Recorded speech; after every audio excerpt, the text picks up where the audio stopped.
Good morning, or at least it's morning here. Purpose of this video is to provide the author's verbal reading. I guess it would be verbal if you were reading it, wouldn't it? Anyway, how about a video record of my book, Cat Moat. Cat Moat, as you will see, it says, the story of a Marine Special Forces unit in Vietnam, 1968 through 1969. The Marines did not have a Special Forces unit. We had Special Ops. That's a publisher mistake. Caught too late, I'm afraid. As it is, this is my artwork here on the book. That is the badge that we had to wear on our chest, the first badge I ever wore in my life. I'll take that back. I was a lieutenant of the crossing guard when I was in third grade. I still have that badge as well. Maybe I ought to put that on display.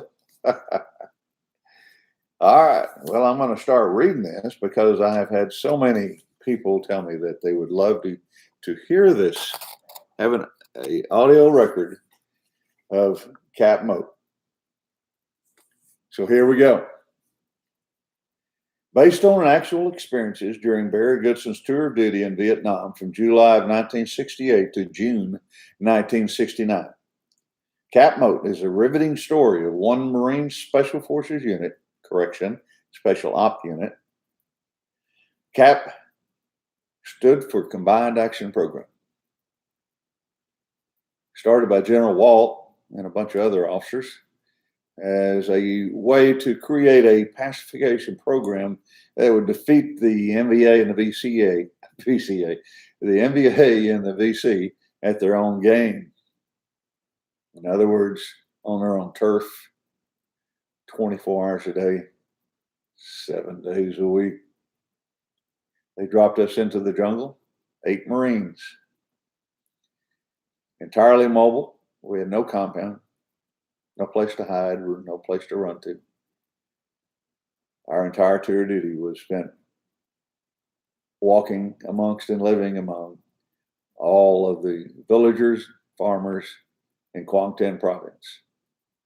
Our duty was to protect each and every member of that community, regardless of age, size, gender, whatever. It was our duty to ensure that no one, I repeat, no one would harm our people.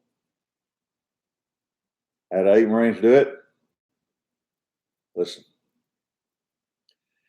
A CAP unit was comprised of 6 to 8 men who lived in the jungles of Vietnam with no fire base or compound for security. Their responsibilities were twofold.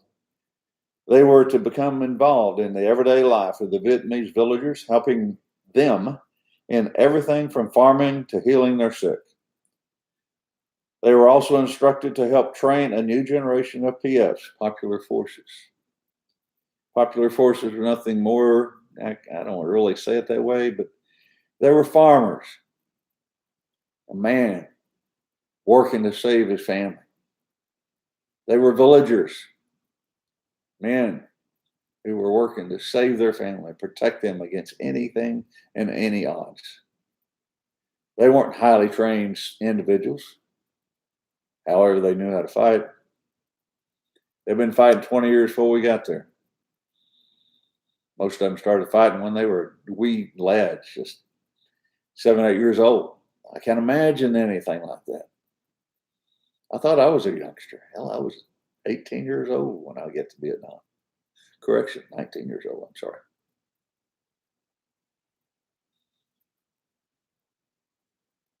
I continue.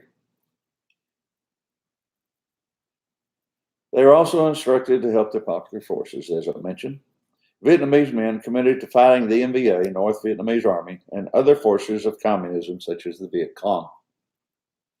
In reality, the help went both ways. PF soldiers taught the Marines basic jungle survival skills such as how to locate and defuse booby traps and how to cover their bodies with water buffalo dung to keep away the mosquitoes and other nuisances. Ordinary villagers like Mama Santao would set up a security network so that the Cap Marines could afford an occasional luxury of a nap or a few minutes to write a letter home. The only time a Cap Marine left the jungle was when he was rotating home, wounded, or killed in action. Goodson's 13th month of tour duty was almost over when he was wounded. He spent several weeks in various hospitals before going home and facing a whole different kind of battle there. Now I will start.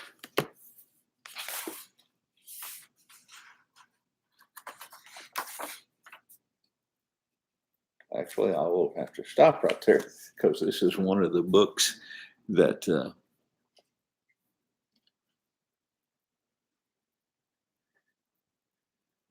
some of the books didn't get printed completely. This one's just missing a few pages.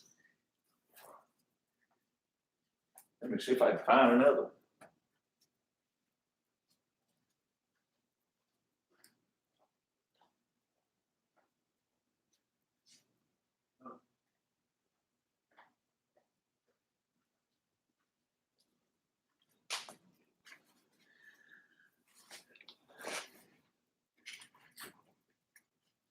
Well, I can't find one right now. That's called being prepared, isn't it not? Okay. Well, I'll come back on and start it again.